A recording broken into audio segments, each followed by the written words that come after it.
ನಾನು ಮತ್ತು ನನ್ನಮ್ಮ. ಬರೆದವರು ಮರ್ಸರ್ ಮೇಯರ್.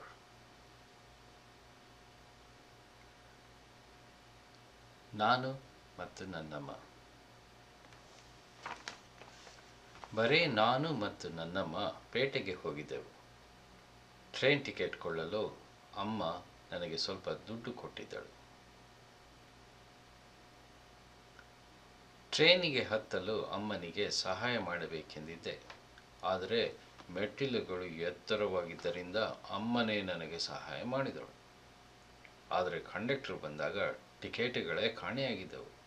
ಅದಕ್ಕೆ ಅಮ್ಮ ಇನ್ನೂ ಸ್ವಲ್ಪ ಹಣ ಕಂಡಕ್ಟರಿಗೆ ಕೊಡಬೇಕಾಯಿತು. ಪೇಟೆಯಲ್ಲಿ ತುಂಬ ಜನ. ಅಮ್ಮ ಹೆದರದೇ ಇರಲಿ ಎಂದು ನಾನು ಅವಳ ಕೈ ಹಿಡಿದುಕೊಂಡೆ.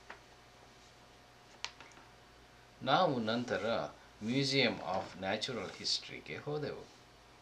ಅಲ್ಲಿ ರೂಮಿನ ತುಂಬ ಹಳೆಯ ಡೈನೋಸಾರಸ್ ಮೂಳೆಗಳಿದ್ದವು. ಅಮ್ಮನಿಗೆ ತೋರಿಸಲು ನಾನು ಒಂದು ಸಣ್ಣ ಡೈನೋಸಾರಸ್ ಮೊಟ್ಟೆಯನ್ನು ಎತ್ತಿಕೊಂಡೆ. ಆದರೆ ಯಾರೋ ಒಬ್ಬರು ಓಡಿ ಬಂದು ಅದನ್ನು ಕಿತ್ತುಕೊಂಡರು. ನಾನೇನು ಅದನ್ನು ಒಡೆದಾಕ್ತಿರಲಿಲ್ಲ. ಅಮ್ಮನಿಗೋಸ್ಕರ ನಾನು ಕೆಲ ಕಾಸ್ಟ್ಯೂಮ್ಗಳನ್ನು ಹಾಕಿಕೊಂಡೆ.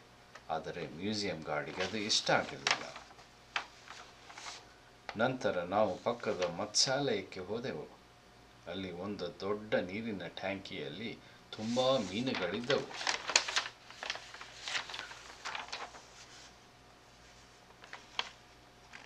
ಅಲ್ಲಿ ಸೀಲ್ ಪ್ರಾಣಿಗಳ ಶೋ ನಡೆಯುತ್ತಿತ್ತು. ನಾನು ಸೀಲ್ಗಳನ್ನು ಹತ್ತಿರದಿಂದ ನೋಡಲು ಮುಂಭಾಗಕ್ಕೆ ಓಡಿ ಹೋದೆ. ಅಮ್ಮನಿಗೆ ನಾನು ಎಲ್ಲಿಯೂ ತಪ್ಪಿಸಿಕೊಂಡೆನೋ ಅಂತ ತುಂಬ ಸಿಟ್ಟು ಬಂದಿತ್ತು.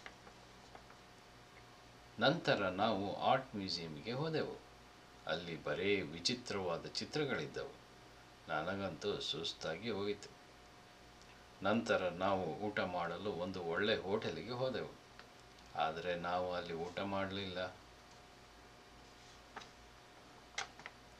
ಗಾಡಿಯಲ್ಲಿ ಮಾರುವ ಹಾಟ್ ಡಾಗ್ ಅನ್ನು ತಿಂದೆವು. ಹೋಟೆಲ್ಗಿಂತ ಇಲ್ಲೇ ಗಮ್ಮತ್ತಾಗಿತ್ತು.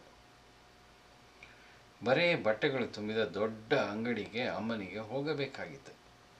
ಏಕ್